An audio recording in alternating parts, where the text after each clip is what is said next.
紅點解咁出名呢？原因就係佢喺80年代、90年代嘅時候犯過好多法，包括就有86年喺錦繡花園嗰度製造果味嘢，87年又喺香港避風塘嗰度販賣果味嘢，93年嘅時候又賄賂公職人員同埋妨礙司法公正，而更加重要嘅係搞事紅就同呢個賊王張子強關係非比尋常，佢嘅親生大哥同埋佢嘅四弟都係張子強犯罪集團嘅成員，甚至乎有傳言張子強針對政府嘅行動同埋用車衝擊赤柱監獄監聽，其實係為咗逼政府去放一啲人，當中就包括林國雄，所以差佬文嘅一啲名聲都係幾出名，而呢啲就係後話啦。講翻轉頭先，80年代嘅時候，差佬文越撈越大，大到一個地步啊！佢帶住啲馬仔去埋美國嗰度賣果味嘢，點知就衰咗地步。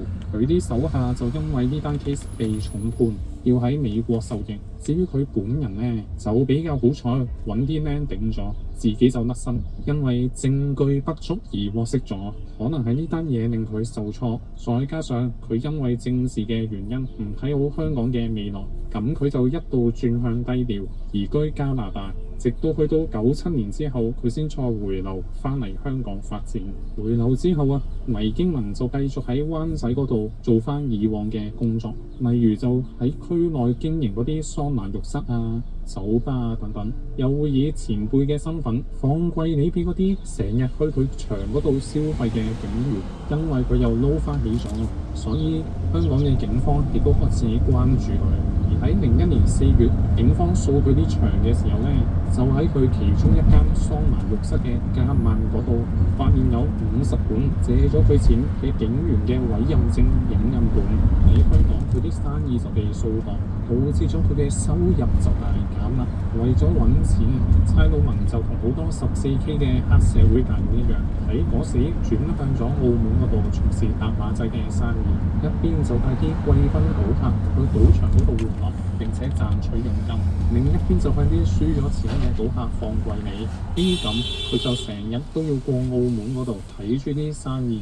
而喺澳門嘅各大小賭場、賭廳嗰度，就當然唔止差佬文一檔嘅搭馬仔啦，仲有好多嚟自其他字頭或者其他幫派，甚至乎有其他地區嘅黑社會喺嗰度。咁多江湖嘅人士喺度，少不免就會有差佬文嘅仇家啦。差佬文喺澳門嘅其中一個仇家就係比佢細3-4年到嘅馬德。介紹下呢個馬德先。馬德嘅背景同倪經文有啲似嘅，都係早年喺香港警隊嗰度任職，同黑社會好熟絡。後嚟因為廉政公署成立，令佢收入大減，咁就離開咗警隊啦。離開警隊之後呢，佢就加入咗和勝和，之後就轉投新義安，做一啲地產相關嘅生意。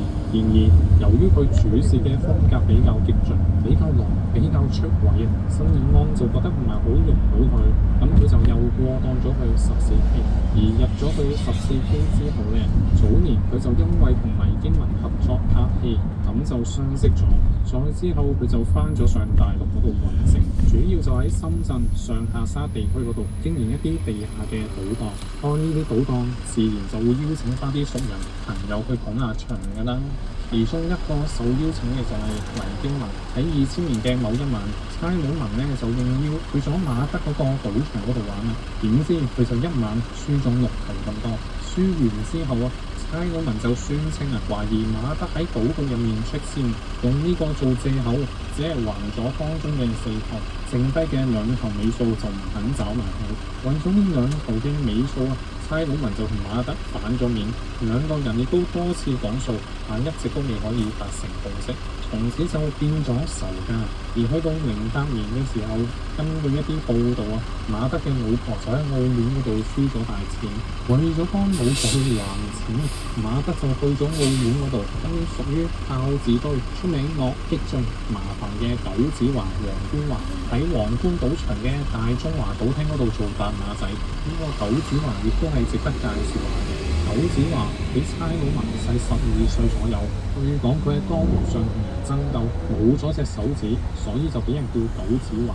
而喺2000年代正值壯年嘅佢，就會因為喺香港同埋泰國開賭賣嗰味嘢而上位，飄得風生水起，亦都因為咁而牽涉入多宗嚴重嘅罪案嗰度，包括就有佢所經營嘅收數公司，為咗收數喺05年嘅時候，竟然挑釁警方，借警方過橋報簡案，拘捕債仔嘅寓所嗰度發生劫案，從而就令到警方震怒，舉辦咗一個叫蜂巢嘅行動，掃蕩佢嘅收數公司。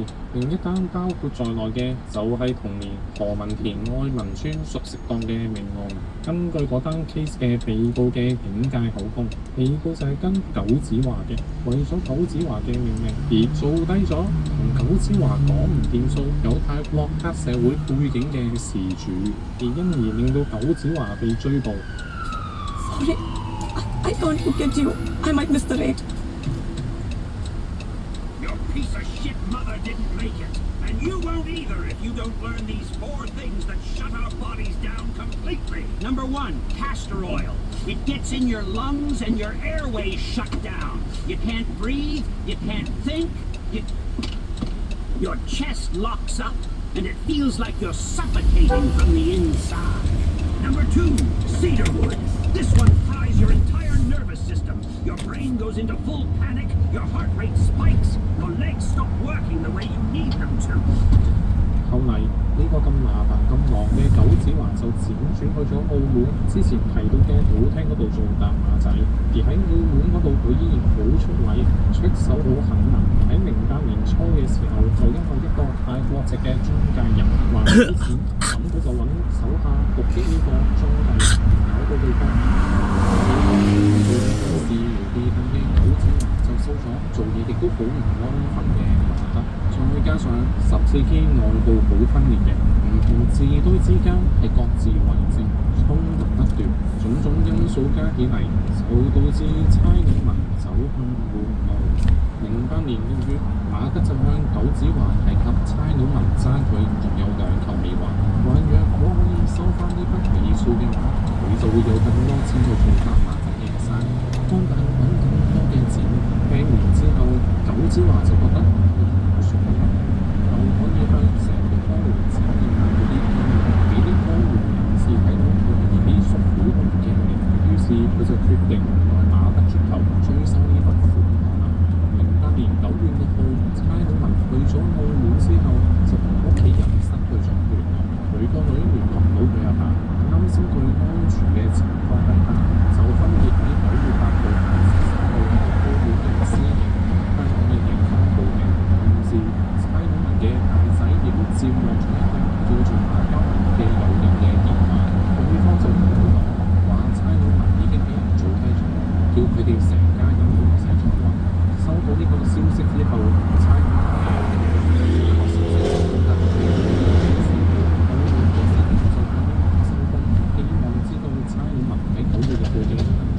喺邊度俾人見過？佢哋就發現差佬文當晚喺皇冠賭場嗰度出現過，於是司警就立即去查賭場嘅閉路電視，結果就發現差佬文喺夜晚嘅時候喺賭場入面俾20幾個人包圍，然後就俾人夾咗上一架黑色嘅私家車嗰度走。再調查落去，佢哋就發現嗰部車去咗附近嘅名門海鮮火鍋嗰度。點解司警追查到呢點呢？根據傳媒嘅報道，原來喺嗰間火鍋店嗰度，嗰晚有好多食客見到差佬文俾人帶到去火鍋店嗰度講數，然後就被標擊，再之後就俾人夾咗入去貴賓房嗰度，然後九子華電話仔就曾經攞刀子抽出嚟，嚇啲人叫佢哋唔好用。而呢啲食客就包括咗2個執法人員。由於係咁啊，司警就立即去查呢間火鍋店嘅閉路電視啦。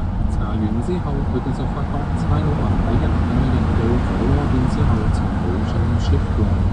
仔細檢查店鋪之後，司警就發現雖然現場俾人打掃過，但係一啲難以打掃嘅位置，一啲凹凹罅位，警方就發現一灘紅色，佢哋就確定呢啲液體係屬於差佬文嘅，從而佢哋亦都推斷火鍋店就係第一現場。可按照啲證人嘅口供啊，喺11號，司警就拉咗馬德先，然後去到18號，佢哋再拘捕多6個九子華涉事嘅手下，當中有2個係香港嘅華人，1個澳門人，1個大陸人，剩低2個係台灣籍嘅人士。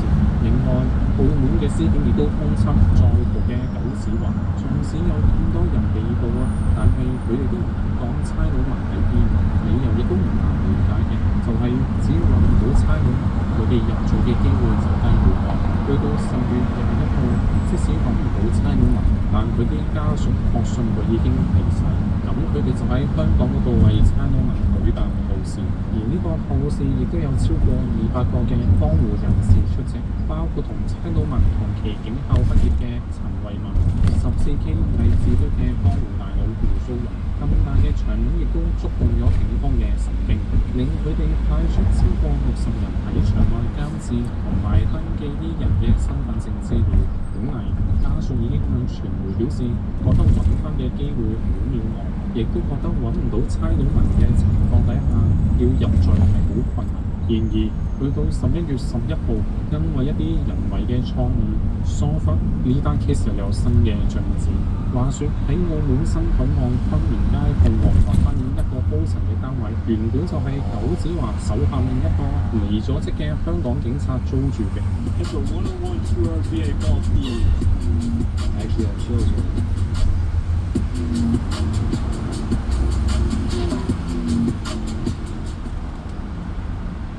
只不過嗰個人士就欠租好耐，咁業主收唔到租嘅情況底下，就決定將呢個單位收翻嚟再出租，故此業主就揾咗啲工人上去打掃個單位啦。一開門啊，啲工人就發現單位入面仲係開住冷氣嘅，而且有陣非常之難聞嘅惡臭傳出嚟。行到入房之後啊，佢哋就發現有3個黑色嘅旅行篋，而且個篋面上面佈滿晒白色嘅毛孔。大驚之下，佢哋就立即報警求助啦。嚟到現場之後，司警就打開個旅行篋，發現篋入面裝住嘅係5個用多層垃圾袋同埋封箱膠紙嚴密包住嘅包裹。當佢哋拆開晒啲膠袋膠紙之後，佢哋就發現裡面裝住嘅係7支已經腐爛咗嘅殘骸。聯想到呢個單位係九子華手下租住嘅，司警就估計呢個應該就係失蹤嘅差佬文。咁佢哋就立即揾法證去進行 DNA 嘅化驗，結果就證實正就係差佬文黎經文。檢驗之後，法醫就發現事主身上有多處被攻擊嘅傷痕，而導致佢離世嘅傷就係頸部同埋心口嘅傷，呢2個傷都係利器造成嘅，而且心口嗰個仲非常之深。除此之外，法醫亦都發現事主分離部分嘅邊界係非常之齊整嘅，估計係由非常鋒利專業嘅利器所造成嘅。揾到差佬文之後，馬德佢哋亦都肯講出一啲真説話啦。馬德就交代出佢同差佬文嘅恩怨、前債嘅糾紛，然後又講出佢點樣投靠九子華，要九子華幫佢揾差佬文。佢就話喺9月6號嘅夜晚，佢收到九子華嘅電話，話已經掛到差佬文啦，有約佢去到火鍋店嗰度等候。當佢去到嘅時候，已經有好多人在場啦。跟住等九子華啲僆夾咗差佬文過嚟之後，九子華就喺度問邊個係差佬文，話我垃圾，而差佬文就俾人推咗出嚟。就算係咁啊，差佬文依然好硬淨，好轉咁話你係垃圾同我講嘅。聽到之後，九子華就用翻攻擊差佬文，而差佬文就還拖將九子華推跌喺地下度。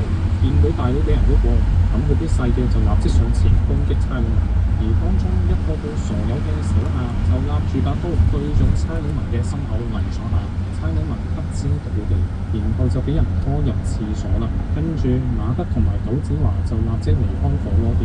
而根據其他被捕嘅九子華手下所講，有人之後就將差佬文帶到去廁所嗰度，喺條頸嗰度補多下，然後就將已經離世嘅差佬文帶到去廚房嗰度分成7份。分完之後，佢哋就將呢啲嘢擺喺大雪櫃嗰度急凍保鮮。及後佢哋又用膠袋膠紙封好晒呢7嚿嘢，擺入3個黑色嘅鋁箧嗰度，將佢哋運往昆明街鳳凰台花園嗰度。根據呢啲資料，司警之後就再拘捕多兩個人，然後連埋未被捕嘅黃冠華、劉子華以及佢兩個仍然在逃嘅手下香港人黃國雄同埋大陸人趙偉。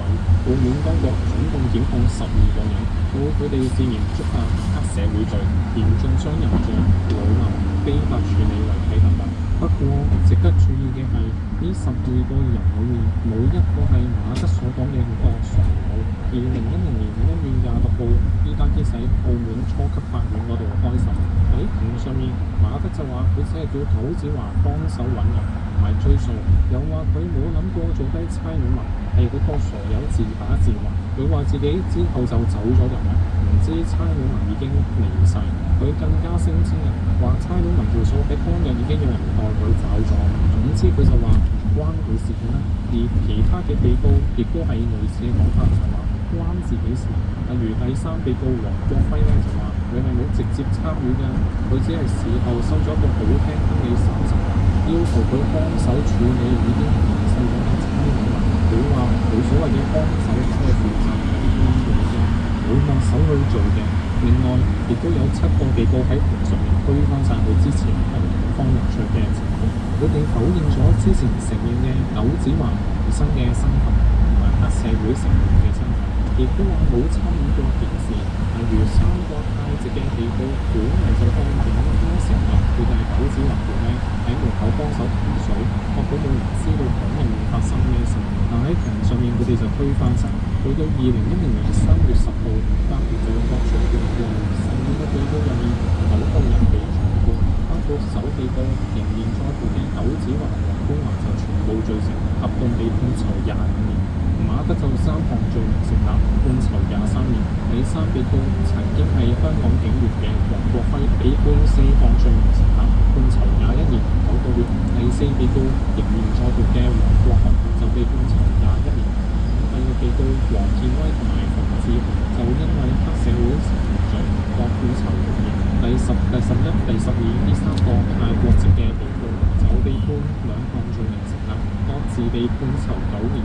至於剩低嘅3個被告入面，有2個就係豁免，分別就係來自大陸嘅第8、第9被告歐林同埋趙偉，前者就因為持有食攞美女嘅公務而被判囚2個月，而後者呢就仍然在逃，因為藏有美人而被判囚1年3個月，原刑5年，合共2000萬。而剩低嘅第7被告澳門人就被判所有罪名都減刑。而九子華仲有佢2個馬仔仍然在逃，未有落網。佢啲門生同埋佢嘅派系亦都繼續驚風作浪，包括就有佢有個姓蘇、綽號打不死嘅門生，喺09年嘅時候就喺落馬洲大張旗鼓咁整咗個燒烤場，但佢就唔自己買啲設施家私嚟，反而選擇去包間租咗附近嘅村屋好多電視機、梳化，然後扮都唔扮，將佢擺入去燒烤場。喺啲事主報警之後，佢哋更加揾人上門要訪啲事主，恐嚇話如果啲事主唔銷案嘅話，就會舉落去。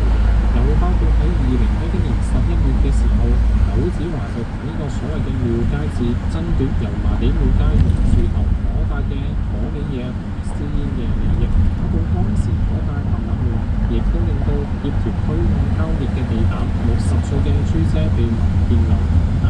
相反，差佬文一家就繼續遇到唔好嘅嘢。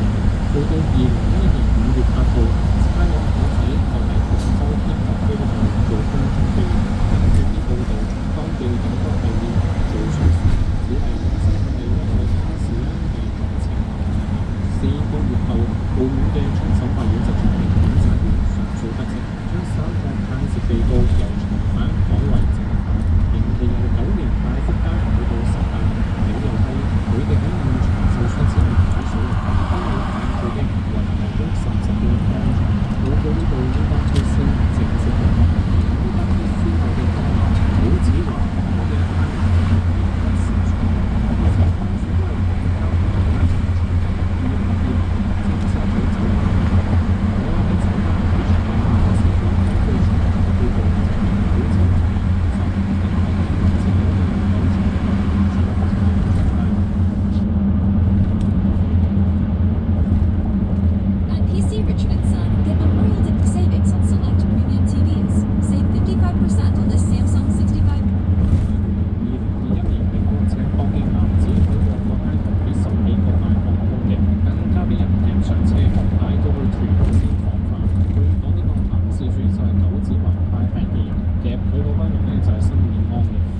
就似乎涉及一啲情愛同埋感情嘅糾紛，所以我就係詭異少少嘅評論或者感想啦。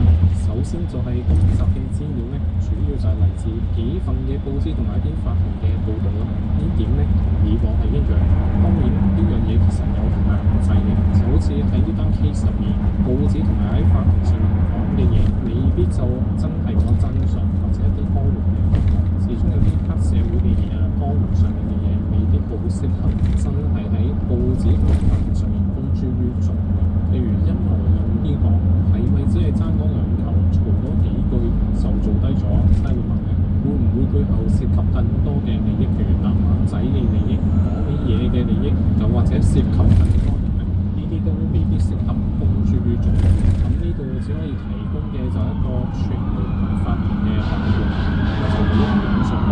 第二點想講嘅就係其他案件好唔同啦，其他嘅嗰啲 case 都係一啲普通人，哪怕佢哋為人處世真係有啲問題，好多時我都會覺得佢哋嘅下場唔至於去到冇命咁嚴重嘅，所以我通常都會講嗰啲案件係悲劇，亦都會持有一啲較為同情嘅態度去睇啦。不過對於呢啲 case 啊，呢啲咁嘅江湖人物咧，我就好少同情得落。一嚟咧，呢啲人做嗰啲衰嘢咧，都害咗好多家庭嘅，開賭啊、賣果味嘢啊、放貴利啊，呢啲都係一啲非法而且損人利己，令到啲人永不翻身嘅渠道。二嚟就係呢啲江湖嘅糾紛衝突，攞人命呢啲就唔係第一日嘅啦，佢哋入去之前應該知㗎，而佢哋就選擇入去，咁就要承受呢啲風險。正如就係嗰句電影嘅對白，出得嚟行，你就預咗要還嘅啦。所以呢個就係我對呢啲 case 嘅感覺啦。今集就講到呢度啦，歡迎大家留言分享你嘅諗法，亦都歡迎大家讚好或者分享，加入會員或者 Super Fans。另外亦都希望大家 follow Facebook 或者 Instagram， 咁就可以喺出片嘅時候收到通知啦。而 Instagram 更加會時不時有舊相同埋舊剪報分享。拜拜。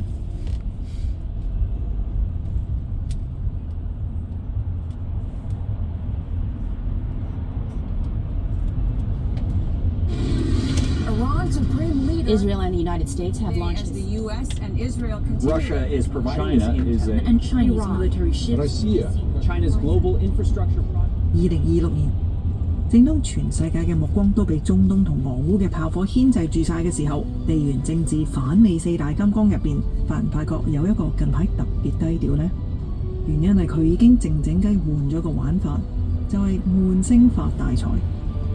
Garcia Chapman's laptop farm alone generated $17 million. 20年前，當互聯網仲係新鮮事物，金正日於伊拉克戰爭之後就講過，如果以前打仗係靠子彈同石油，咁21世紀嘅戰爭就係資訊戰。佢仲講過，如果互聯網好似支槍，咁網絡攻擊就簡直係原子彈。嗰陣可能好多人都覺得佢吹大咗，甚至當係一個政治口號啫。但係去到2026年今日，再睇翻呢句説話之所以更自如然，唔係因為北韓變成咗全世界最高度聯網嘅國家，恰恰相反，佢嘅做法唔係令國民享受網絡時代嘅成果，而係因為佢深知資訊本身就係武器，所以索性對內封網，將極有限嘅聯網能力集中喺一小撮精英手上，徹底將佢武器化。而家全球大約有73%嘅人口上緊網，但偏偏就係呢個國家喺佢2600萬人口入面，有99%係處於斷網狀態。全國能夠接觸到國際互聯網嘅，估計只係有少數權貴，可能連10萬人都唔夠。但係北韓證明咗一樣嘢，資訊戰唔需要全民上網，只要國家肯集中資源，照樣可以喺數碼世界造成巨大嘅破壞。根據聯合國最新報告，呢個國家靠黑客行動賺翻嚟嘅收入，竟然已經足夠支撐佢哋大約一半嘅大規模殺傷性武器同導彈研發嘅經費。換句話講，金正恩唔單止將佢老豆當年嗰句説話變成咗現實，仲將佢進一步升級為一部全自動嘅國家級提款機。當你以為北韓仲係嗰個只係識得射下導彈嘅孤島，現實係呢位曾經喺瑞士留學嘅80後領袖，已經將成個國家轉型成一間全球最強嘅連鎖網絡犯罪集團。佢哋唔再係喺街頭賣毒品或者印偽鈔，而係玩緊一種成本極低、回報極高嘅悶聲發大財。2026年4月，當大家仲以為北韓淨係識得嚇人嘅時候，美國法庭啱啱重判咗幫北韓營運手提電腦農場嘅王氏兄弟入獄大約9年。同一個月，加密貨幣平台 Drift Protocol 更加俾北韓黑客用一場籌備咗半年、近乎無間道式嘅滲透攻擊，靜靜雞偷走咗2.85億美。That's the sound of an American oil company hard at work. Want to be a part of it? Listen up. Hello, my name is Adam Ferrari, and I'm the... 咁問題係點解一個好多人成世都未真正掂過電腦，更加冇機會自由上網嘅國家，會訓練出全球最強嘅數碼大賊呢？呢班網戰無間道係點樣喺全球金融體系嘅眼皮底下，將數以十億計嘅美金搬翻平壤嘅呢？而呢場由打劫銀行進化到扮打工賺糧草嘅終極騙局，背後究竟係點樣運作嘅呢？現實往往真係比電影情節更離奇。街坊們沖定杯咖啡，坐定定。今集我哋直衝北韓嘅數碼地下帝國，一邊睇呢班數碼大賊點樣將全世界變成國家提款機嘅離地故事，一邊拆解呢個金氏網絡集團嘅國家級佈局。2016年嘅2月4號，孟加拉首都 Dhaka 嗰晚空氣又濕又熱。Dhaka 銀行大樓10樓嗰間 Swift 房，本來應該係全個國家最安全、最密不透風嘅地方。入邊嗰幾部 server 閃住綠色嘅燈，風扇發出規律性嘅嗡嗡聲。但係其實呢度係連接住全球幾萬億美金流動嘅心臟。喺呢間房嘅角落，有一部睇落好普通，甚至有啲過時嘅噴墨打印機。平時佢嘅工作係將每一單透過 Swift 系統入嚟嘅轉帳單據自動印出嚟，等銀行職員返工可以對數。嗰晚係禮拜4，喺孟加拉星期5係公眾假期。當最後一個職員熄燈鎖門嘅時候，嗰部打印機突然之間咔嚓一聲自己喐咗一下。更奇怪嘅係，平時應該噴出單據嘅噴頭，好似俾人撳住咗個喉嚨咁，只係空轉，一張紙都冇出到。有個人諗下個畫面啦，成間辦公室黑掹掹，只係部打印機喺度不斷咁樣掙扎。另一幾千公里外嘅平壤，一班黑客正喺熒光幕前，好似操縱影子戲咁，用一串串嘅代碼鎖死咗呢部打印機嘅輸出程序。點解要咁做？因為佢哋正喺度做緊一場數碼開鎖。佢哋一早已經喺銀行嘅系統入邊嵌入咗名為 Dreadex 嘅惡意軟件。佢哋唔係直接爆開個保險庫，而係先變做透明人，喺系統入邊潛伏咗幾個月，摸清晒所有職員嘅工作習慣。佢哋知道，只有呢部打印機唔出聲，就冇人發現有人正假冒孟加拉銀行嘅名義，向紐約聯邦儲備銀行發出35個匯款請求，總額高達9.5億美元。到咗禮拜5朝早，當值嘅職員返到去，見到部打印機死咗機，佢只係好平常咁發出咗聲，心諗又嚟啦，部老爺機又壞啦。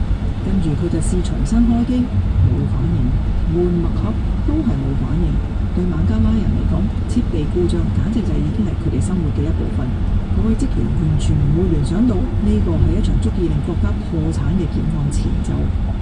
直到禮拜6，呢位職員終於成功開啟部機，打印機開始瘋狂噴紙。佢攞起其中一張紙一睇，手都震。上面寫住紐約聯邦儲備銀行嘅查詢：你哋發出嘅轉帳指令有問題喎，點解要將錢匯去菲律賓嘅私人戶口呢？呢一刻，空氣完全凝結。職員即刻衝去睇嗰個 balance 餘額，發現原本應該滿滿嘅戶口喺短短幾個鐘入邊已經有8100萬美金消失咗。但呢度最戲劇性嘅轉折位嚟啦！原本呢班黑客可以搬走10億美金，令到孟加拉嘅經濟崩潰。但係佢哋發出第20個指令嘅時候，將一間籌款機構嘅名 Shalika Foundation 神虛鬼使咁寫錯咗，做 Shalika Foundation 少咗個 O， 就係因為呢個錯誤寫錯字嘅 human glitch， 引起咗中轉銀行、德意志銀行電腦系統嘅紅燈警報。一個價值10億美金嘅完美犯罪，最後竟然輸咗俾一粒字母。但呢8100萬美金去咗邊呢？呢班黑客展現咗一個極之精密嘅洗錢邏輯。啲錢一落到菲律賓，就即刻俾人分拆成細數，匯入去一間叫做 Solaire 嘅大型賭場。喺嗰度，呢啲黑錢變做一堆堆嘅籌碼，喺賭台上面轉咗幾圈，由北韓僱用嘅疊碼仔轉翻做現鈔。當當啲錢由賭場後門運走嘅時候，佢哋已經徹底洗白，變成可以用嚟買導彈零件、買飛機燃油嘅真美金。其實喺呢場世紀大劫案之前，呢班黑客已經喺江湖小試牛刀。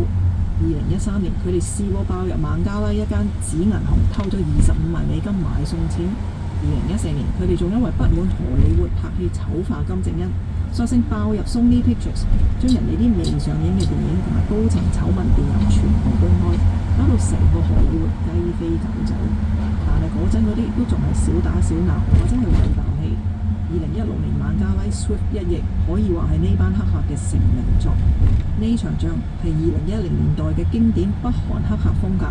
如果將今日嘅 IT 農場同埋加密貨幣攻擊比喻成無間道嘅話，咁當年佢哋就仲係省港旗兵，係攞住支大鐵錘直接去卜金鋪嘅色鬼。嗰陣嘅北韓黑客部隊 Lazarus Group 嘅 KPI 好簡單，邊度有錢就去邊度攞。SWIFT 系統係全球金融體系嘅大動脈，好似全球銀行之間專屬嘅內部電報機。全世界幾萬間銀行每日就係靠呢啲電報去對數賺錢。如果你可以控制到呢部機，你就可以叫人將啲錢調去任何你想去嘅地方。北韓黑客研究 SWIFT 系統嘅漏洞，研究銀行嘅排班，甚至連部打印機點樣干擾都計埋。呢種利用舊系統嘅技術落後同埋人嘅疏忽，就係佢哋當年嘅殺手鐧。呢個時候嘅金正恩睇住銀行戶口入面嗰8000幾萬美金，佢發現咗一個真相，原來喺鍵盤上面撳幾下掣，快過佢去印假美鈔幾萬倍。呢種快錢實在太吸引啦，令到平壤決定將成個國家嘅資源瘋狂向數碼部隊傾斜。但係銀行始終係有制度 ，SWIFT 亦都有佢嘅監控，有美國嘅 FBI 追蹤。要再玩落去，佢哋需要一個更加自由、更加混亂嘅地方。而喺嗰個時候，命運似乎又俾咗另一個完美嘅機會佢。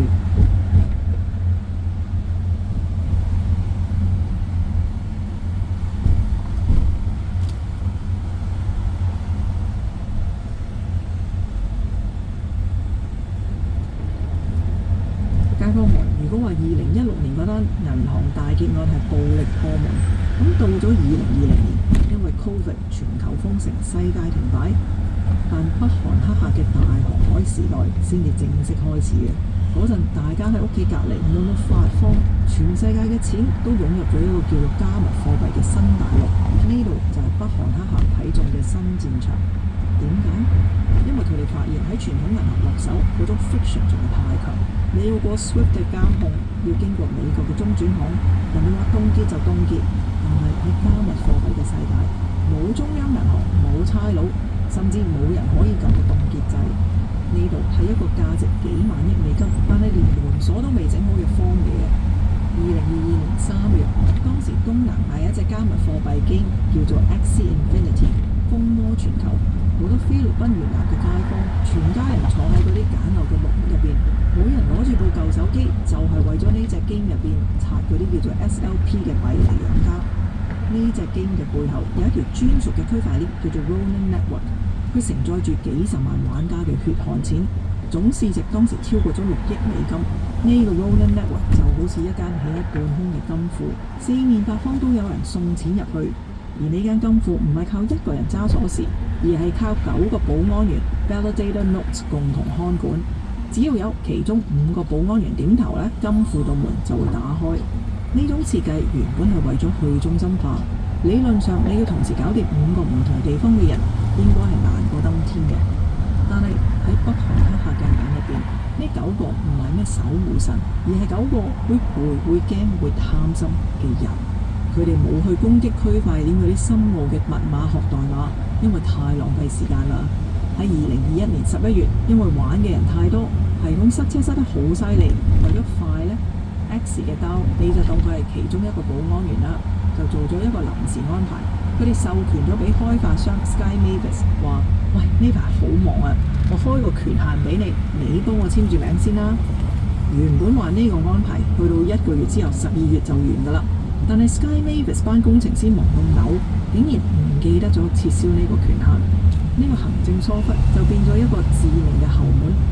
北韓黑客就利用咗呢種繁瑣管理下嘅人性惰性，佢哋先係用最擅長嘅 social engineering 社交工程滲透咗 Sky Mavis 嘅系統。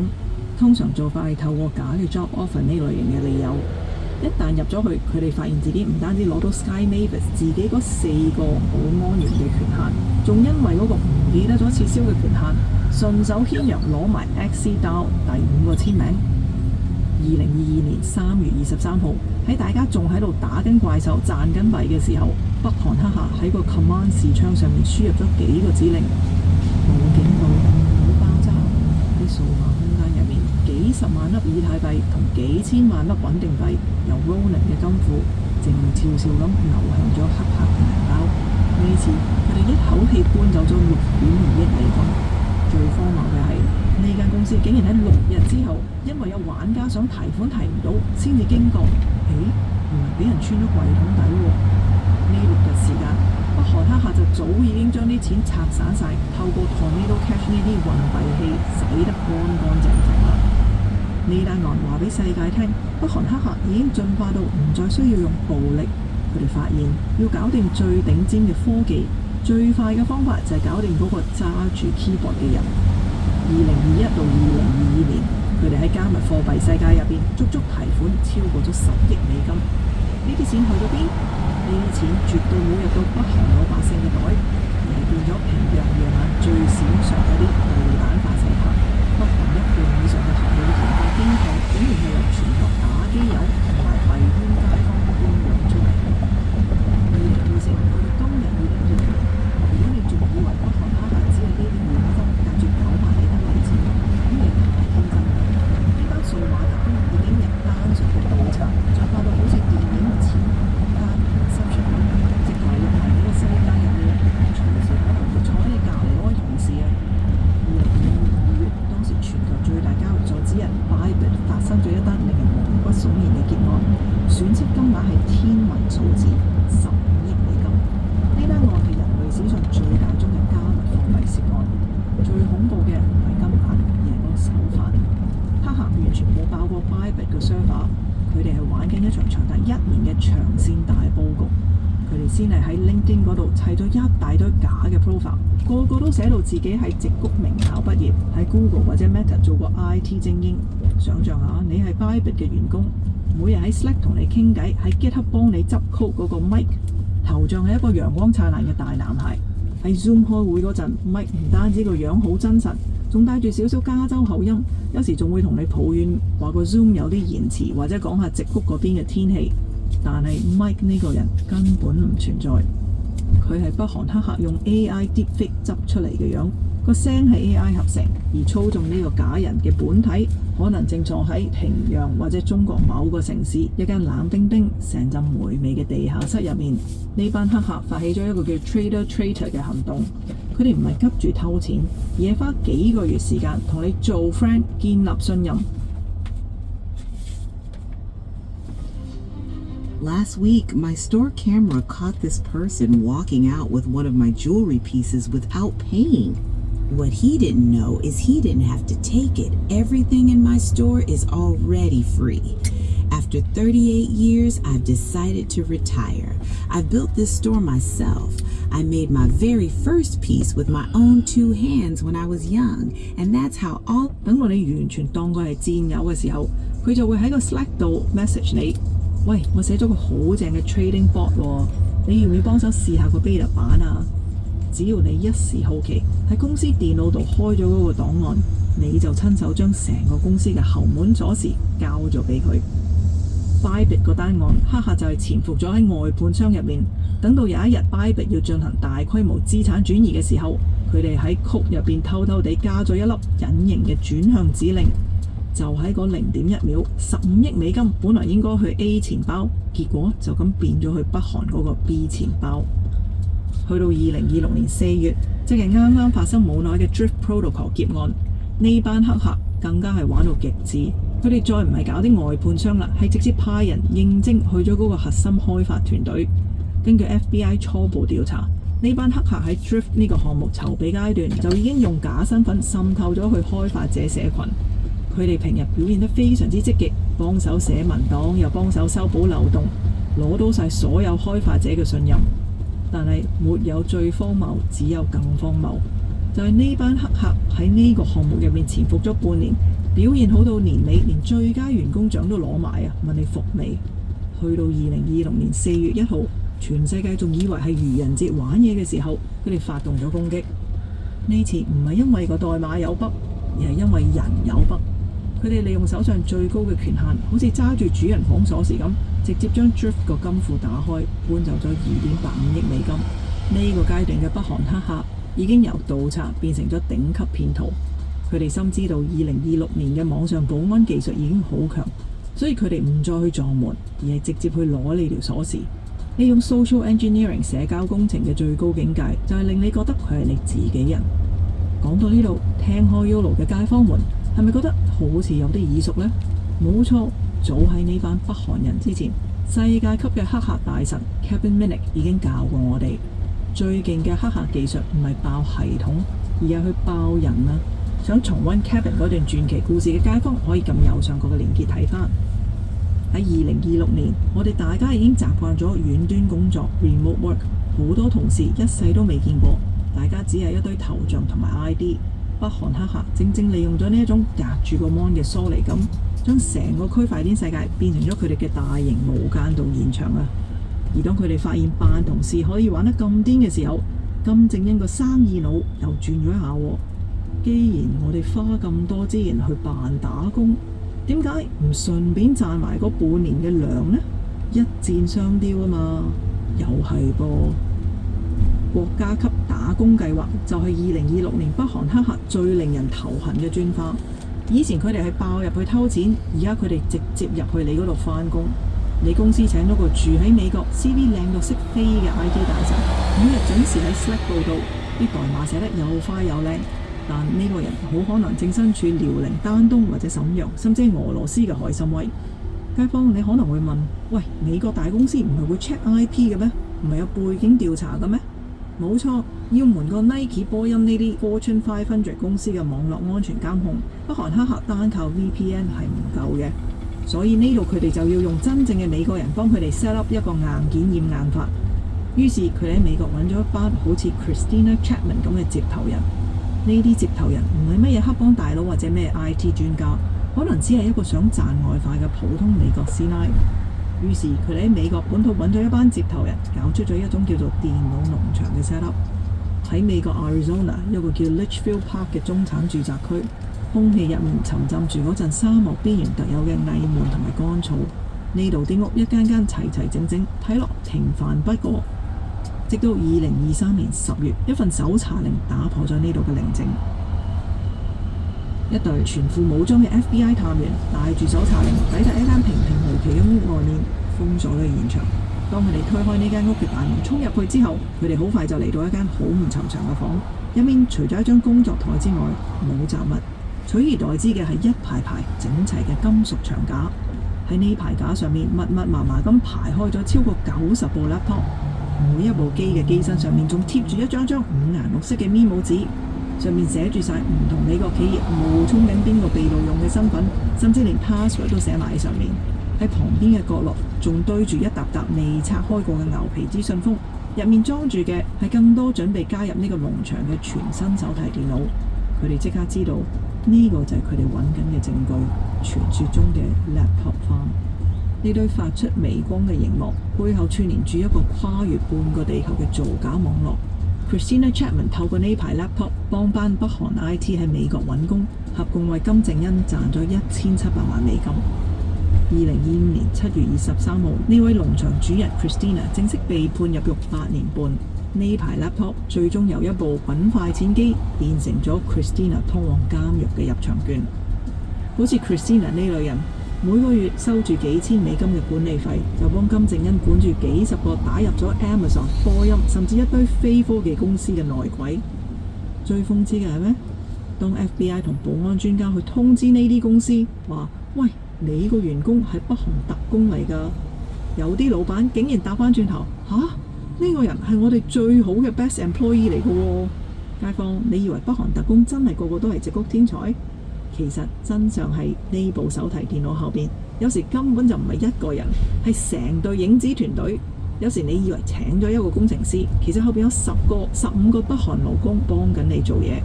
呢種人海戰術式嘅打工，10幾個人服侍你一個 project， 質素就梗係高啦。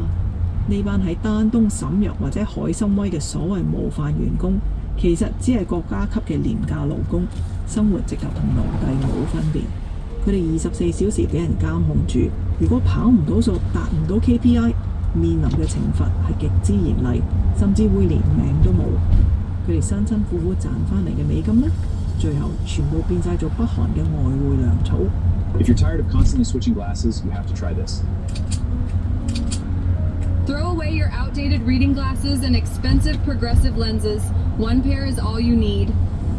These smart autofocus glasses from the American Optics Hub of Rochester capture your visual needs in real time, completely with... 當網絡防禦牆越起越高，佢哋呢種假打工真滲透嘅手法就會變得更加滴水不漏。但如果街坊你以為佢哋只係為咗賺嗰幾萬蚊美金月薪，咁你就太睇小呢個金氏地下帝國啦。人工只係個附帶收益啫，真正嘅大獎係嗰部手提電腦入面嘅內部權限。呢班已經入咗屋嘅幽靈同事，可以靜雞雞喺公司系統入面埋下長線嘅後門。呢啲後門可能今日唔用，聽日唔用，但係作為金氏犯罪帝國長線佈局嘅一部分，等到最啱嘅時機，佢就可以隨時翻嚟，將你最核心嘅數據，甚至係未公開嘅企業計劃一網打盡。呢個就係2026年最恐怖嘅一箭雙雕啦！你出錢請個 IT 員工翻嚟，佢一方面幫國家賺你份糧，另一方面幫國家攞你條夾萬鎖匙。正所謂日防夜防，家賊難防。今日呢種 laptop farm 已經滲透咗多個國家、科技同埋金融公司。呢班黑客利用咗後 Covid 時代大家對 remote work 嘅依賴，成功將全球嘅公司變咗做佢哋嘅提款機兼情報站。由最初攞住支大鐵錘剝開傳統銀行或者 SWIFT 嘅大門，到趁住 Covid 爆發去 crypto 世界度打劫，再到後來玩無間道式滲透，甚至去到今日我哋見到索性扮埋你間公司嘅最佳員工嚟賺糧草。一個連對外聯網都係極少權貴專利嘅國家，點樣可以同時開咁多戰線嘅呢？究竟呢種咁多樣化、近乎全自動提款嘅收割法，背後係一套點樣嘅管理邏輯？係乜嘢樣嘅國家級 KPI 先可以砌出呢個比好多大公司仲專業嘅金氏數碼集團呢？呢個年終無休嘅犯罪帝國內部究竟係點樣分工嘅呢？傳統上黑客俾人嘅印象係一班散兵游勇，但去到今時今日，北韓嘅網絡部隊已經唔再係一班匿喺地牢嘅毒男，而係一間架構極之嚴密、分工精細到連矽谷大佬都要甘拜下風嘅跨國集團。呢個由金正恩親自督師嘅數碼帝國，已經進化成一套極之精密嘅國家級戰略武器。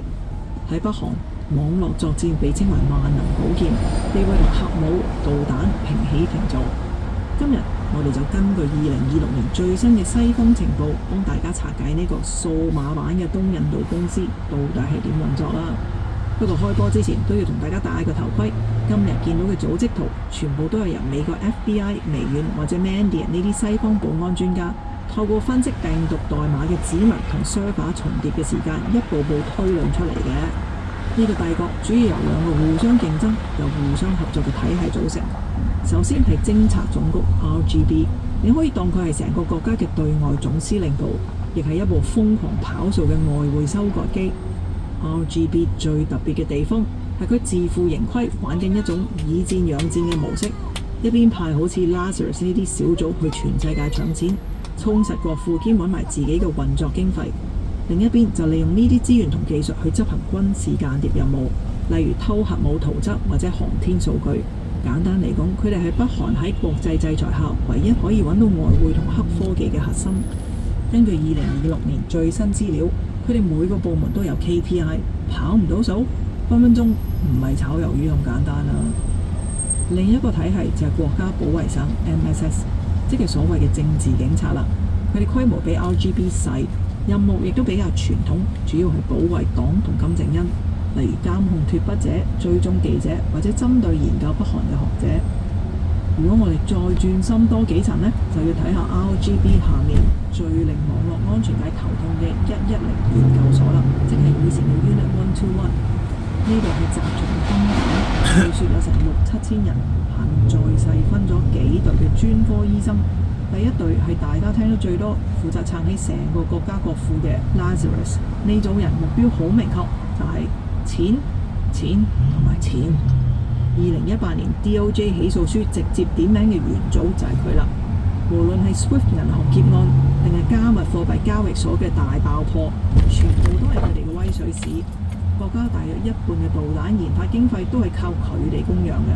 如果你見到邊個交易所突然之間蒸發咗幾億，通常都係呢班跑數王嘅傑作。而喺 Lazarus 之下，仲有班叫做 Traitor， 頭先都有提過㗎啦。佢嘅代號係 UNC4899，佢哋係加密貨幣嘅專科。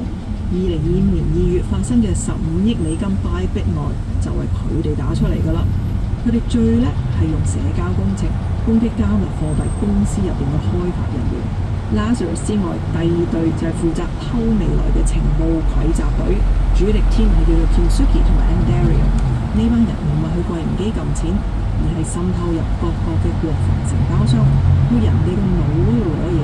佢哋專攻航天國防核能技術，滲透入各國嘅國防承包商，合作最新嘅衛星圖則、導彈引導系統等等。最近佢哋仲整咗隻叫做 Dora Red 嘅木馬，長期潛伏喺人哋個網絡嗰度放長線釣大魚。而最令2026年 IT 人頭痛嘅呢，係一班叫做供應鏈部 UNC4736嘅人。佢哋係黑客中嘅黑客，唔係直接爆你間公司，而係去攻擊全球程式員都會用嘅 open source 工具。佢哋喺入面埋定後門，只要你公司用到呢啲曲，佢哋就攞到你屋企條後門鎖匙。呢啲叫種草，等其他部門隨時可以入嚟收割。除此之外，仲有2支新興勢力值得留意。一個係2025年3月曝光嘅227中心，係北韓嘅 AI 作戰中心，專搞 deepfake 自動化釣魚。另一個就係近年爆紅嘅 Famous Polymer， 佢哋唔係黑人哋間公司，而係派人假冒 IT 工程師去應徵海外嘅 remote work。而佢哋背後仲有一個叫做 Department 53嘅部門，負責搞後勤。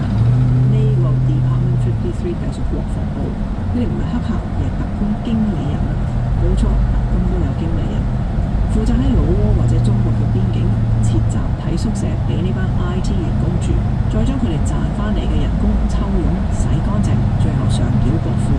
單係呢招假冒 IT 工程師，據說1年就幫北韓賺超過8億美金。頭先提到嘅 Christina 賺嘅1700萬美金，只係一個接頭人啫，所以可想而知佢喺美國受到咗幾多折磨。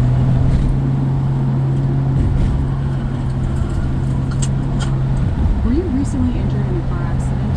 If so, you need to stop now and immediately call an experienced auto accident attorney.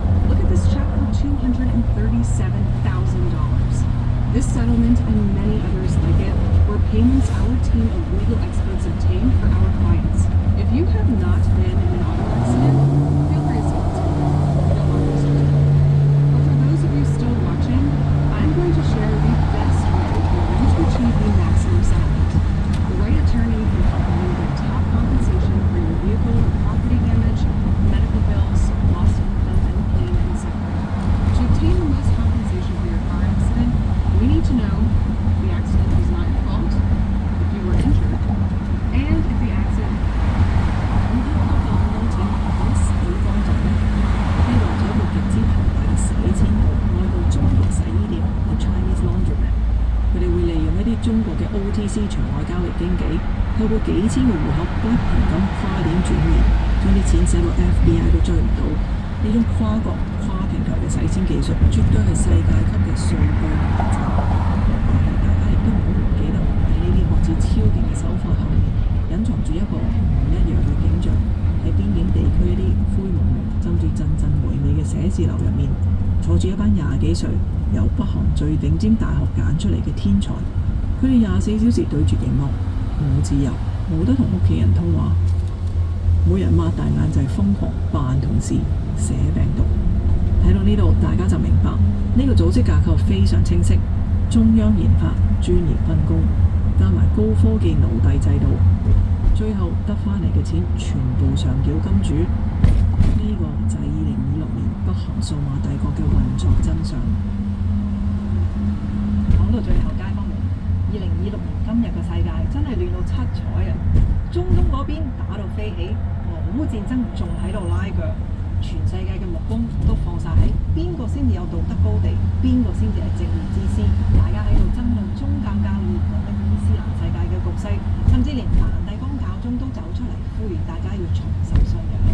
個個國家都好似喺度打緊一場靈魂保衛戰，要證明自己先至係真理。但係你睇下我哋今日位主角金委員長，佢真係地緣政治四大惡人入面最踏實嗰個啊！人哋喺度爭論緊邊個先至係真神，邊場先至係聖戰。我哋嘅金委員長就話知你啦，佢心入面只有一個唯一而且絕對嘅宗教，嗰份信仰就係美金同埋加密貨幣啦。佢可以話係將悶聲發大財發揮得淋漓盡致啊！你有你喺度講道德，佢就喺度爆你個夾萬。你喺度講信仰呢，佢就叫班特工假扮你同事喺你公司份人度抽水。對於佢嚟講，乜嘢意識形態，乜嘢宗教教義都係假，唯有入落袋嗰度嘅銀紙先至係真。今日一路雞就同大家拆解到呢度啦，我哋下集再見啦，拜拜。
而家開始講不淫善暴戾。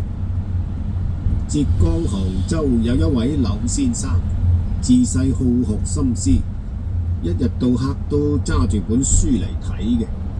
因為用功過度，缺少運動，雖然年紀只有20幾歲，但係背脊已經微微彎曲㗎啦。蒼白嘅面上面戴住一副深度嘅近視眼鏡，一望就知道係個曾經用過一番苦功嘅文弱書生。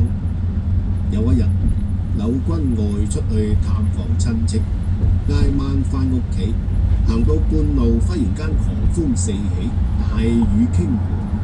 嗰度係偏僻嘅荒郊，附近又冇村落，冇一戶人家喺度嘅，去邊度避雨呢？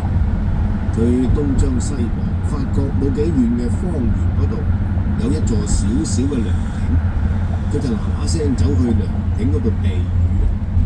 當佢行入亭嘅時候，見到一個如花似玉嘅少婦，亦都自己一個人坐喺嗰度避雨。柳君雖然係正人君子，平時守身如玉，但係人非草木，喺呢個時候亦都慢慢歡喜起嚟，不覺得個心突突咁跳。忽然間佢就諗起平時讀過嘅一首戒淫歌，有幾句：萬惡淫為首，死路不可走，天配夫婦淫業可造否？喺澎湃嘅心情入面，竟然因為戒淫歌嘅警惕，個心就平靜落嚟，跟住就喺亭嗰度正襟危坐，閉目養神。呢個時候，少婦亦都覺得有人行咗入亭，一睇係一個後生嘅白面書生，佢就好驚，心受到麻煩，未免就有啲尷尬。不過係出乎意料之外，呢個文質彬彬嘅後生仔喺夜色蒼茫入面，喺冇第三個人嘅小艇入面，面對住咁樣一個嚴厲嘅少婦，唔單止冇唔規矩嘅行為，連望都冇望多佢一眼。少婦就覺得好奇怪心諗，我咁嘅樣，平時喺街下嗰啲男人成日都望住我，但係而家呢個後生點解對我視若無睹呢？唔知係咩道理。跟住再睇下嗰個後生仔呆若木雞咁坐喺度，傻頭傻腦一個，雖然只覺得可笑，不由自主就咳一聲笑起身。劉君就喺度盤膝靜坐，忽然間聽到少婦輕輕一笑，佢就自作多情，誤以為個少婦睇啱咗佢，對佢自己有意思，所以佢本來已經平靜嘅心又起咗一陣波瀾。但係柳君平時睇咗一啲善書，畢竟仲有修為。當情慾喺度萌發嘅時候，因果嘅道德觀念亦都即刻發咗起身，而限制住佢嘅心思。風不斷咁吹，雨又不停咁落，深夜嘅涼風喺四面八方吹入艇入。佢兩個都不由得打個冷震，兩個人下意識一齊喺度諗：如果兩個人而家攬埋一齊，咁咪可以增加運氣，驅除寒冷。當柳君咁樣諗嘅時候，又覺得咁嘅諗法太危險，於是佢就繼續喺度諗：咁樣嘅奇實在誘惑太大，介遊哥嘅本分可能會失去效果。因果論嘅警告只能夠壓制一時，長夜漫漫點能夠持久咁唔起淫念呢？係咪仲有不動淫心更加好嘅法寶？忽然間佢就諗起，從前有個老和尚教咗俾佢四角觀嘅法門，於是佢就閉目靜坐，臨時修持四角觀。柳君實行咗四角觀之後，即刻就覺得對身邊嘅少婦毫無興趣，身心清涼。從此就恍然大悟，欲火係一件苦事，清心息肉先至可以獲得身心無上嘅清涼愉快。兩個人一路坐到天光，始終默默冇講到一句嘢。呢個時候天空嘅風已經唔似琴晚咁犀利，吹得好柔和，雨亦都慢慢停咗，大地一片寂靜，寂靜到好似柳君澄清無波嘅心一樣。柳君同個少婦就喺咁樣寂靜嘅空氣入邊，各自離開個艇返屋企嘞。少婦返到屋企，對於喺途中個艇嗰度撞見嗰個好陌生嘅後生仔，不欺暗室嘅高尚品德，內心就好欽佩，就將喺途中嗰個方圓艇入邊過夜避雨嘅情形一五一十咁講咗俾丈夫聽。點知佢嘅丈夫黃先生就唔相信世風日下嘅社會竟然仲有咁嘅真君子。佢認為青年男女喺荒遠嘅艇入邊過夜，又冇第三個人，唔做啲唔清白嘅事係冇可能嘅。所以佢丈夫竟然呷醋，大發雷霆，鬧自己個妻子係個賤貨。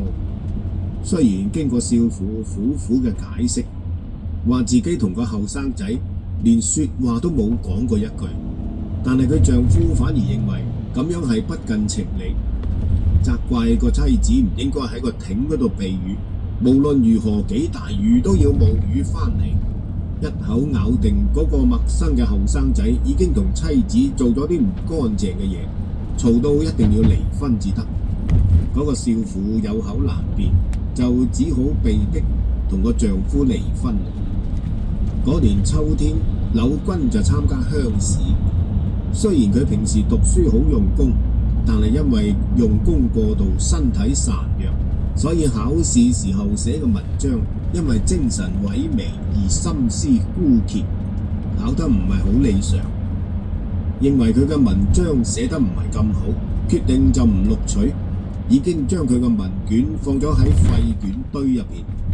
點知第二日整理準備錄取嘅試卷嘅時候，竟然發覺柳軍嘅試卷又喺入邊喎，佢就覺得好詫異，再細細睇下佢嘅文章，仲係認為唔夠標準，又放返喺廢卷堆入邊。之後就將錄取嘅嗰啲考卷呈咗俾主考官，但係當佢將啲試卷呈俾主考官嘅時候，發覺柳軍嘅考卷又喺入邊。佢心諗呢個考生一定係積咗陰德，就將佢嘅考卷一齊呈埋上去，竟然中咗第71名而登金榜。柳軍考中之後，第二日就去見考官。啱啱嗰個少婦嘅丈夫黃先生亦都係同年考取，亦都同時在座。考官就講起柳軍差啲就落第，但係仍然幫佢錄取。點解呢？跟住就問佢究竟係積咗乜嘢陰德。柳軍心諗平時冇做咩善事，唯有嗰次避雨見到美色唔起淫心，覺得良心上邊有好大嘅安慰，跟住就將當時嘅情形一五一十咁講出嚟。考官聽咗都好欽佩，在座嘅黃先生面色忽然間就變咗。佢好慚愧，好悔恨。慚愧嘅係唔應該將君子當成小人，悔恨嘅係唔應該貿然強迫個妻子離婚。佢即刻企起身，向住柳軍作咗個揖話：柳年兄，我錯啦，我錯啦。大哥嗰晚雨夜所撞到嘅少婦就係我嘅內人。當我個內人返到屋企嘅時候，將經過話俾我聽。我竟然唔相信天底下有好似大哥咁嘅真君子，反而將君子當成小人，一時誤會氣憤之下強迫我妻子離婚。頭先聽到大哥你講述當晚嘅經過，先至知道大哥同我妻子確實係清白嘅。而家我深深悔恨以前嘅過錯，而家更加要向大哥你謝罪啊！考官聽到佢兩個嘅對話，就同黃先生話：而家既然已經證實咗你妻子係清白嘅，誤會就冰釋啦。你應該快啲接翻你妻子翻屋企，破鏡重圓。黃先生搏命咁點頭。翻到屋企之後，就去外父屋企迎接已經離婚嘅妻子，恢復咗婚姻關係。黃先生呢次應考唔單止金榜題名，而且無意中仲巧遇柳先生，證明咗妻子嘅清白，從而破鏡重圓。所以王府全家個個都笑逐顏開，充滿咗愉快嘅氣氛。佢哋都欽佩柳軍高潔嘅人格，決定請柳軍嚟屋企食飯，以表示敬意。柳軍應約嚟到王府食飯。呢個時候，黃先生個細妹正係待字閨中，以蓮玉貌，秀外慧中。佢見到柳軍高雅嘅風度，一見傾心，就向佢阿哥黃先生表示願意嫁俾柳軍。從此柳黃兩家就互結秦晉之好。柳軍喺金榜題名之後，仲獲得才貌雙全嘅如意眷屬，善人嘅後果點會唔令人羨慕呢？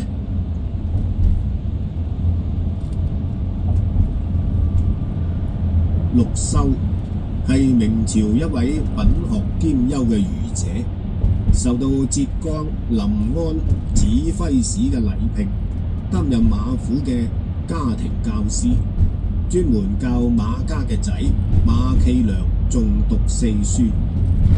馬指揮係一個武官，細個嘅時候讀書唔多，深深感到學問唔夠嘅痛苦，所以對個仔馬驥良期望好深，因此對老師嘅待遇亦都好優厚，禮敬得好隆重。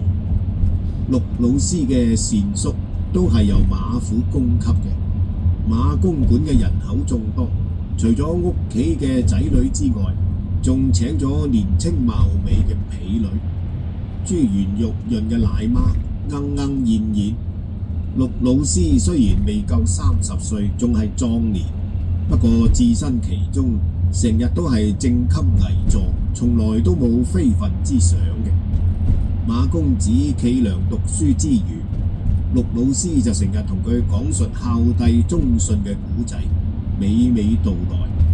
老師成日同人哋話，細路仔啟蒙時期係聖功嘅開始，所以細路仔教育關係於終身嘅成敗，一定要先正其心性，而後教其文藝。如果根基不正，就算將來才華蓋世，但係大節有虧，都係好危險嘅。馬子輝夫婦對陸老師咁樣盡心教佢個仔，就更加欽佩，更加禮敬啦。有一年深秋，氣候忽然間好凍，陸老師就患咗感冒，全身發冷，瞓咗喺床嗰度。馬太太知道老師患咗寒疾，好驚老師床上邊嘅棉被太薄，就命令婢女送咗一張新嘅棉被。唔知點解，馬太太有一隻繡咗紅花嘅小孩捲咗喺棉被入邊。當個婢女將棉被送到去老師嘅床上邊嘅時候，嗰隻太太嘅女孩跌咗喺老師嘅床下邊，老師同埋婢女都唔知嘅。第二日，馬子輝就去老師嘅臥室嗰度問佢嘅病，發覺自己太太嗰隻繡咗紅花嘅女孩喺陸老師嘅床下邊，就令到馬老先生大起疑惑，即刻就離開老師嘅臥室，對個妻子大興問罪之師。佢問個妻子話：你嗰隻繡咗紅花嘅鞋去咗邊啊？馬太太見到丈夫咁嬲，追問佢隻鞋，都唔知咩原因，更加唔知自己嗰隻紅色嘅繡花鞋會俾婢女唔覺意咁捲咗入去棉被送到陸老師間房，所以喺佢臥室嗰度揾嗰隻鞋揾極都揾唔到。馬子輝見到太太咁尷尬嘅樣，就更加認為太太已經同老師發生咗曖昧嘅行為，佢就鬧個妻子話：你啲咁無恥嘅女人，你隻鞋點會走咗去老師張床下邊呢？你呢個淫賤嘅證據，你今日洗都洗唔甩㗎啦！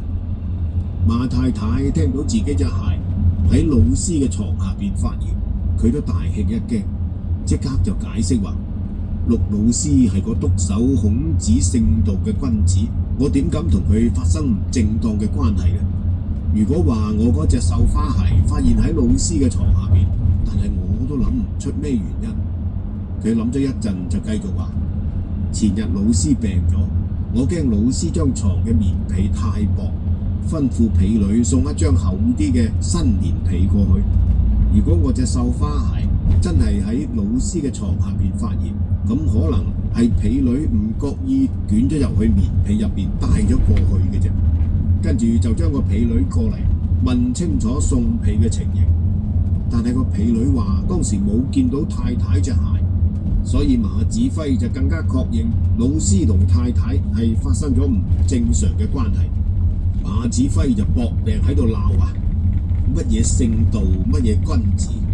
陸某原來係一個口入邊孔子，心入邊係個壞人嘅偽道學。我要揭發陸某嘅虛偽，鏟除呢個士林嘅敗類。佢越諗越嬲，眼都紅晒。佢終於諗到一個辦法，就將個婢女叫入嚟，唆使個婢女詐帝話奉太太之命，邀請陸老師去幽會。佢自己就帶住一把好利嘅刀，喺老師嘅臥室門外邊，準備等老師應邀出嚟嘅時候，就將佢殺死。婢女奉咗主人之命，當晚去到老師嗰度敲門。佢嬌滴滴咁話：老師個病好咗未啊？陸老師就話：我嘅病好咗啦，多謝晒你。婢女就接住話：今晚指揮使出咗去外邊應酬，要好夜先返嚟。太太好掛住你，叫我請老師去佢臥室嗰度傾下偈。老師聽到之後就好嬲啊！呢啲係咩說話？指揮使唔喺屋企，我點可以去佢太太卧室嗰度傾偈？你胡說八道！聽日我話俾你主人聽，一定打死你！雖然老師咁堅決咁拒絕，但係馬指揮仲係滿腹疑惑。佢個疑心並冇因此而解除，佢又強迫個妻子再嚟向老師親自邀請。跟住馬太太就被逼親自嚟到老師嘅卧室門外邊，輕輕敲門，細細聲話：老師啊，2日唔見你，掛得你好緊要。今晚指揮使外出應酬，我一個人好寂寞，請老師嚟陪下我好唔好啊？老師就話：我成貴婦，請為教師，點可以冥冥中喪失我嘅人格嘅呢？賢夫身為朝廷嘅官吏，一生嘅名譽都會俾你喪盡啊！但係太太仍然請佢開門，老師就更加嚴肅咁話：呢隻門係生死嘅關頭，人禽嘅界線，今晚我一定唔會開門，請你快啲翻去啦！指揮使暗中聽到老師以上嘅說話，疑慮就冰釋，即刻就冇晒怒氣啦。佢而家深信老師一定唔係偽道學，確實係個真君子。佢就即刻將手入邊揸住準備殺老師嗰把刀掉咗啦。陸老師受到婢女同埋馬太太嘅糾纏，覺得自己嘅人格受到侮辱，佢就決定唔再繼續喺馬府嗰度任教。第2日朝早，佢就詐帝辭職。馬指揮都感到好慚愧，跟住向老師解釋送婢送錯咗鞋嘅誤會，叩頭謝罪。到咗第2年，陸老師考中咗進士，後來做官做到大理寺卿。錢雍係比鄰，即係而家江蘇武進縣嘅人，年紀已經過咗半百，仲未有仔。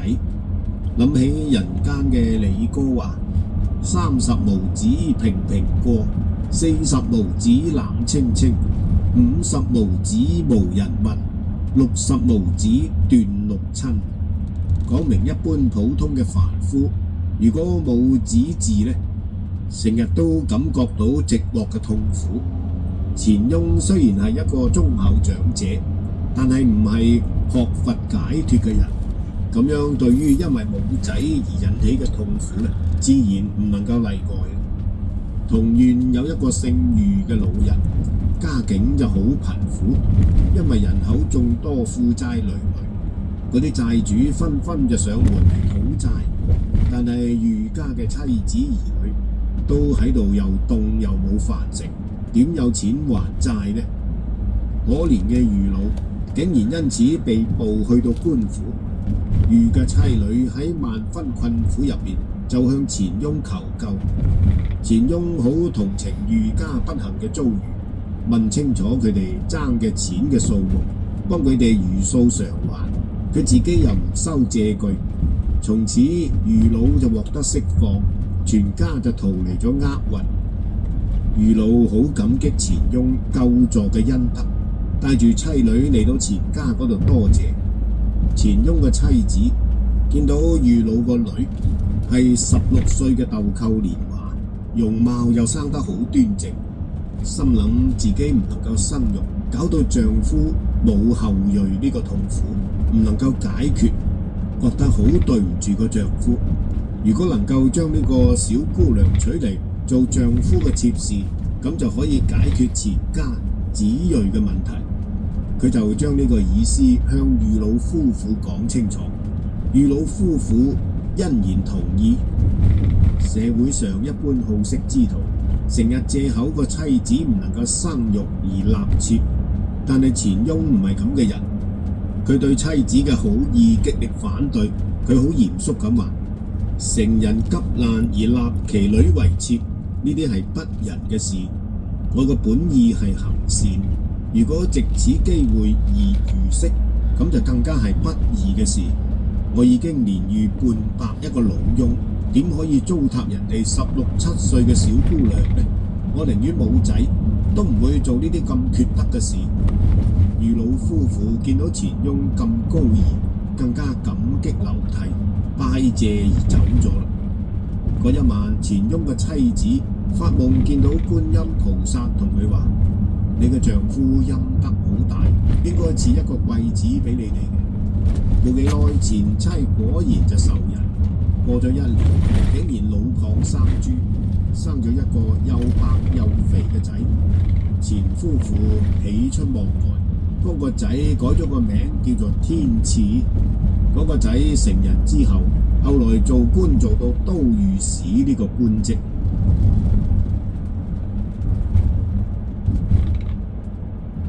陳醫生係江西省余幹縣嘅一個良醫，佢唔單止有精湛嘅醫術，而且仲有高尚嘅醫德。對於病人嘅呻吟，就好似自己咁樣。對於貧病，佢又唔收診金，有時仲贈送藥物，所以當地嘅人個個都叫佢做陳菩薩嘅。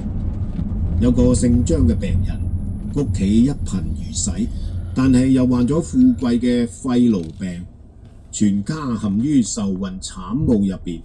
好彩經過陳醫生悉心嘅診治，食咗幾劑藥，轉危為安，連續診治咗幾個月，先至漸漸恢復翻健康。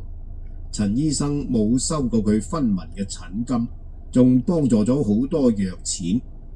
呢種救命再造嘅恩德，張某全家就感激不盡，真係筆墨都唔能夠形容。有一日，陳醫生去咗遠地嗰度診病，返屋企嘅途中，天色已經晚啦。經過曾經醫過肺癆病嘅張家，留咗喺張家嗰度住宿。臨瞓嘅時候，張太太忽然間走入房，擠眉弄眼咁對陳醫生話：陳先生，你救翻我丈夫，恩同再造，我哋冇乜嘢可以報答你。今晚我願意奉獻我嘅肉體，以報宏恩於萬一。呢個係我婆婆嘅意思。陳先生，請你唔好嫌棄我醜樣，接受我啦。陳醫生雖然係一個修養有素嘅人，畢竟人非草木，焉能無情呢？佢深夜遇到咁樣一個少婦，自己走入房，不覺得就飄飄然，心似蕩漾嘅。正係準備行將墮落嘅危險關頭，佢忽然間諗起古德《戒淫文》入邊咁樣講嘅：即使邪緣湊合，忽喪良心，唯以慧力照之，正念持之，當念自心之良知，迥迥然其在我也。虛空之鬼神，深深然其鑒我也。頭上之衫。